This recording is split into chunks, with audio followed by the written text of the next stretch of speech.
10 años, Sí, por ejemplo. ¿y qué pasa con la carne de estas cadenas como McDonald's, KFC, donde la calidad de la carne es malísima?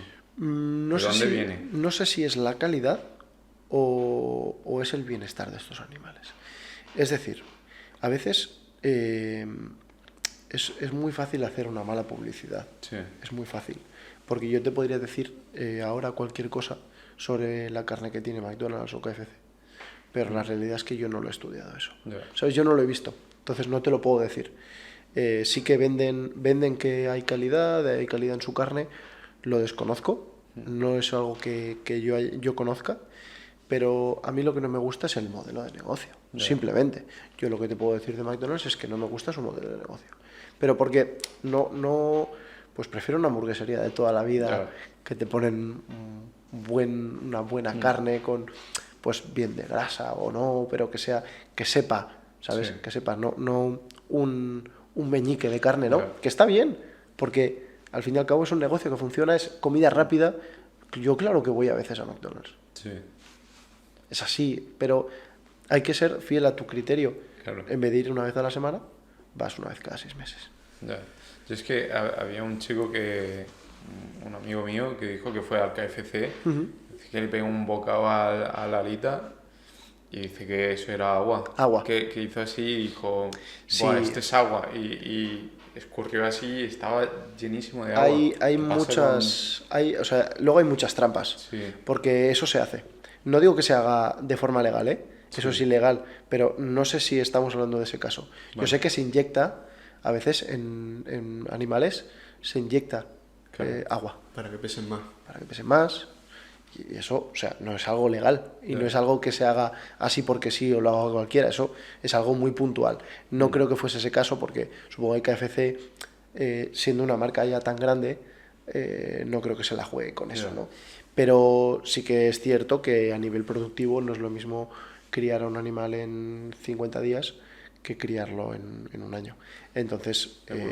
a día de hoy la genética hace que los animales evolucionen, crezcan muy, muy rápido. ¿Y cómo ves el tema del consumo de carne? Porque se está hablando mucho de que hay que reducirlo, la población crece y cada vez se consume más y más carne. ¿Qué sucede con eso? Sí, a ver, es que creo que es un multifactor, porque países en los que no se consumía proteína animal o se consumía muy poca, resulta que ahora tienen un nivel adquisitivo que se pueden permitir comer más carne. Y hay que cumplimentarlo, hay que conseguir que esta gente, si quiere, pueda comer carne. La realidad es que a lo mejor los más consumidores de carne a nivel mundial, igual no tendríamos que comer tanta carne. Claro. Pero no creo que sea un tema de sostenibilidad. Es un tema de nuestro organismo, de que la carne tampoco es la solución. Hay muchas fuentes de proteínas. No reniego de ella, al revés. Me dedico al sector y creo que es interesante, pero con medida. O sea, lo que no se puede hacer es tirar carne, producir por encima de lo que se consume. Hay que alargar la vida de todo. Esa es la solución, alargar la vida de todo y reducir el, el mal aprovechamiento de todos los alimentos, generalmente de todo, pero sobre todo de los alimentos. Dado que, pues evidentemente, mi abuela hace 50 años tener una lavadora no le solucionaba nada, porque a lo mejor no tenían electricidad, pero un trozo de pan sí que le solucionaba. Pues a la gente a la que no se puede permitir una lavadora, pues a lo mejor lo que sí que tendrían que tener por lo menos es alimentación. Entonces esa es la idea, ¿no? Vale, yo iba a decir, Dime. te iba a preguntar cuál es el proceso de vida de un animal Sí. para el consumo. ¿Cómo es el proceso desde que nace hasta que es, pues eso, asesinado y cortado en filetes? ¿Qué pasa? Te voy a poner dos casos. Vale. ¿Vale? Te voy a poner el caso, te voy a poner tres casos. Cerdo ibérico, cerdo de consumo normal, Vale. que nos encontramos en cualquier lineal, y, por ejemplo, la vida de una oveja de leche, para hacer queso, por ejemplo. El cerdo ibérico. Cerdo ibérico, si es cerdo ibérico 100% y criado comiendo mucha bellota, tienen una vida idílica. Son animales salvajes, básicamente. Nacen y tardan en crecer el ibérico alrededor de 4 o 5 años para estar listo para poder sacrificar, para que se base la idea. Esos animales nacen generalmente libres, crecen con sus madres, comen libres, engordan libres, y cuando hay que sacrificarlos a los 4 o 5 años, en función de la raza y del peso final con el que quieres computar. Por ejemplo, yo os planteo una historia de un productor de jamón de jabugo manchado, que desde que nace el lechón hasta que te comes el jamón pasan 10 años. Es algo puntual, no es algo que suceda siempre, pero eso se da. Normalmente ibéricos son 5 años, pero esa sería su vida. Luego hablamos, por ejemplo, de un cerdo de producción normal que nosotros nos comemos aquí. Nacen normalmente en una granja con sus madres. Al cabo del mes, 28 días, se destetan y se envían a un cebadero o a otro lugar de cría, otra explotación, donde engordan hasta que rondan los 100 y algo kilos, que eso suele ser 6 meses, depende, alguno menos, alguno más. Son sacrificados y los tenemos en menos de un mes o nos lo estamos comiendo. Sí. ¿Se puede mezclar el cerdo ibérico con el cerdo? Sí, se hace. Por ejemplo, en el caso de ibérico 50%, normalmente se cruza con duroc, se reduce un poco el crecimiento, el tiempo hasta que llega a peso, y da buenos resultados. De acuerdo. Y, vale, la vida normal de un cerdo, ¿cuánto suele ser? No te lo sé decir, pero seguramente más de 10 años. Más de 10. Entonces, cuando matamos a un cerdo a los 5, es como que estamos matando a su mitad de vida. Sí. Vale. Como Sí, nosotros, sí. que nos matasen a los 35. Sí, a ver, también cabe decir que, por ejemplo, en España, por lo general, nos gusta mucho la carne tierna. Ya. Somos muy de animales jóvenes. Por ejemplo, hasta hace muy poco, la ternera blanca, no sé si os suena, son crías de vaca de leche que se sacrifican muy jóvenes. Pero es que eso, quiero decir, son animales tiernos. El potro es un animal por crecer. El conejo no se deja crecer mucho más. Ya. El cordero es un bebé. Sé que es chocante para la gente que no lo entiende, Claro. pero para la gente que lo tiene presente en el día, realmente es muy diferente cuando un cordero es ya más mayor que un cordero joven, por ejemplo. Pero claro, esto tienes que valorarlo. No es lo mismo un cordero lechal, que te pagan X por él, a lo mejor pues 50, 60 euros, que no un ternasco, que sí te lo pagan, pero porque está más grande, también le has dado más de comer. Es decir, la rentabilidad baja, sí, la calidad de la carne baja. Entonces hay que tenerlo en cuenta. A ti te plantean un lechal al horno o un ternasco al horno, la cosa cambia a nivel de sabor. Cuando te he preguntado el tema de mezclar el cerdo ibérico con Sí. el cerdo normal, me refería a la crianza. A la crianza. O sea, tú en una granja puedes tener los dos tipos o tienen que estar completamente separados. Puedes tener los dos tipos. Y luego, ¿qué diferencia hay también en la alimentación? Porque se alimentarán cada uno de forma diferente, ¿no? Más o menos, depende. La alimentación va en función de la edad.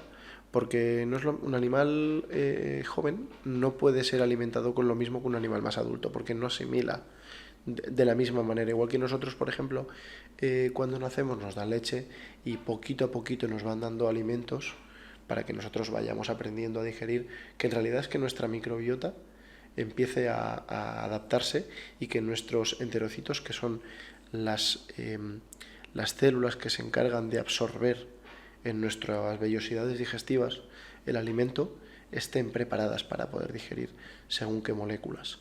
Entonces, por eso, en función de la edad, tienen que ser alimentados de una manera o de otra. En este caso, tú planteas en una misma granja animales de una raza y de otra. A priori son de razas diferentes, pero pueden ser de la misma edad. Se puede hacer y, de hecho, no habría ningún problema, pero probablemente tarden más en engordar un cerdo ibérico, o en crecer, mejor dicho, un cerdo ibérico que un cerdo de crecimiento estándar. Por ejemplo, un pietren, que es un animal muy musculado que, bueno, no sale tan musculado porque lo que se hace es cruzar para tener un híbrido. Entonces, evidentemente, van a ritmos diferentes, pero se pueden alimentar igual. Por lo tanto, tienes que adaptar. Y bueno, ¿por qué es tan caro una pata ibérica de jamón? Por el tiempo que tarda desde que nace el lechón hasta que te comes el jamón. ¿Cuál es el proceso de crear un buen jamón? Pues para empezar, tener una buena genética, una buena raza, que al fin y al cabo te acabe infiltrando muy bien la grasa en la carne. Luego que haya tenido, o sea, que haya salido de la granja, que se haya movido, que esté bien conformado, que no sea solo grasa. Porque si tú tienes un animal estabulado, es decir, dentro de un establo, sin salir durante 6 meses, el animal va a tener mucha grasa, porque si tú le has dado mucho de comer va a tener mucha grasa, pero no va a tener tanta musculatura. Entonces el secreto yo creo que está un poco entre la combinación entre una raza, unos buenos unos buenos hábitos, por ejemplo, y una buena alimentación. Y finalmente, evidentemente, cuando hay un sacrificio, buena gestión de la carne y luego un buen trabajo de maduración, salación. O sea, si yo monto una granja de cerdo ibérico, hasta dentro de 5 o 6 años no voy a obtener rentabilidad. A ver, si tú montas la granja de cerdos, probablemente hasta los 5 años no tengas nada. Si tienes el ciclo completo, que es que tú te encargas también de los jamones, hasta dentro de unos 7 años, no... 7, depende, más o menos. Y luego la carne restante, es decir, fuera de las patas, ¿se venden al mismo precio que la carne normal? Pues esto no lo sé. Seguramente se vendan diferente porque tendrán otra calidad. Por ejemplo, el chorizo ibérico, la sobrasada, el lomo ibérico, todo esto. También el lomo ibérico es casi más caro que el jamón ibérico. Sí. Casi.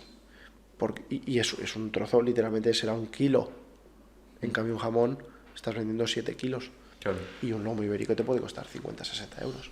Vale, yo soy ahora un chaval joven que quiere entrar en este mundo. ¿Por dónde empiezo y qué animal me va a dar más rentabilidad? ¿Qué granja crearías tú, por ejemplo?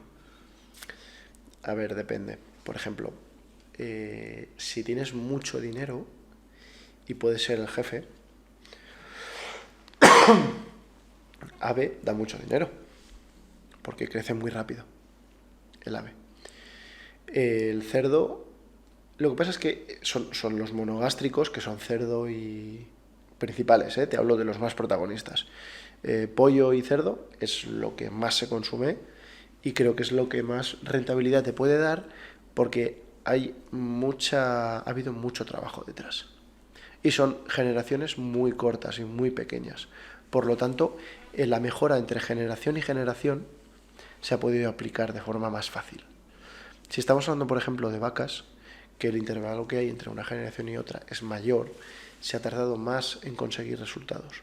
Entonces, si tú te planteas solo vender el producto de engorde de carne, probablemente el cerdo y el pollo sería lo más rentable. Bajo mi punto de vista, creo que lo más rentable es hacer algo diferente de una especie diferente. No diferente, pero que el mercado no esté tan lleno de ese producto. Tan saturado. Eso es. Es decir, bajo mi punto de vista, para mí lo más rentable es hacer un buen queso muy diferente, con mucho valor añadido, en una raza como lo es la oveja, por ejemplo. O hacer algo muy, muy, muy diferente en cabra. O algo que no se haga aquí, se haga en Italia. ¿Por qué no hacer, por ejemplo, leche de búfala y hacer mozzarella? Si haces una muy buena mozzarella y tienes una buena infraestructura detrás. ¿De dónde viene la mozzarella? De la búfala. ¿De la búfala? De la La hembra búfalo. Eso es. Ostras. Italiana. ¿Y aquí en España no hay? Pocas, muy pocas. Muy pocas. No sabemos, no conocemos el negocio. No tanto. O sea, seguramente hay quien se dedica a él, está metido al 100% y sabe muchísimo más o igual que a lo mejor un italiano del donde